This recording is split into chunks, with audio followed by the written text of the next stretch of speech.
Office শেষ করার পর থেকে বেশ মনটা খুশি খুশি ছিল, কারণ অনেক দিন পর ঠিক হয়েছিল আমরা সবাই মিলে একটু বাইরে ঘুরতে যাব। কারণ বাবা মা এখানে রয়েছে, সঙ্গে ভাইপোও এসেছে বেশ কয়েকদিন হলো। কিন্তু ওই যে অফিস শেষ করে ফোনটা করতেই ব্যাস ওই দিক থেকে রুক্ষ গলায় শুনতে পেলাম আজ ঘুরতে যাওয়া একদম সম্ভব নয়, কারণ তার অফিসে প্রচণ্ড প্রেশার। সেই জন্যই ভাবলাম চলো আজকে একটু স্পেশাল কিছু বানানো যাক, তাতে সবার মনটাও ভালো হবে। ঘুরতে না গেলাম তো কী হয়েছে, বাড়িতেই সবাই মিলে একটু এনজয় করব। তাই আজ প্রথমবারের জন্য আমি বানাচ্ছি এই আম পোড়ার চিকেন রেসিপিটা। প্রথমে মশলাগুলোকে ভালো করে কড়াইয়ের মধ্যে দিয়ে কষিয়ে নিয়ে তারপরে এই চিকেনটাকে ওই গ্রেভিটার মধ্যে দিয়ে দিলাম, সঙ্গে আলু কিছু ভেজে রেখেছিলাম সেটাও দিয়ে দিলাম। আর আমরা বাঙালিরা আলু ছাড়া তো চলেই না। আর এদিকে আমটা পুড়িয়ে নিয়েছিলাম, সেই পেস্টটাকে একটু ওই মশলার সঙ্গে দিয়ে দিলাম। তবে জানো এই প্রথমবার বানালাম, কিন্তু এত সুন্দর একটা গন্ধ এসেছে কি বলবো।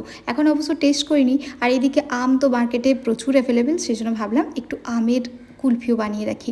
আর বানানোর প্রসেসটা তোমাদেরকে আগেও দেখিয়েছিলাম, আর খুব সহজও।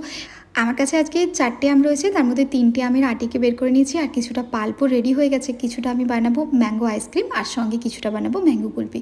কুলফির জন্য আগে আমি দুধটা ফুটতে দিয়ে দিয়েছি, ওটা অর্ধেক হয়ে গেলে তারপরেই বাকি কাজটা করব। আর এইদিকে ম্যাঙ্গো আইসক্রিমের ব্যাটারটা বানানোর জন্য প্রথমে কিছুটা আমের পাল্প নিয়েছি, তাতে নিয়েছি 2 চামচ মতো গুঁড়ো দুধ, আর সঙ্গে কিছুটা কনডেন্সড মিল্ক, আর নিয়েছি ওই 3 থেকে 4 চামচ মতো আমুলের ক্রিম। এবার ভালো করে একটা ব্যাটার বানিয়ে নিয়েছি।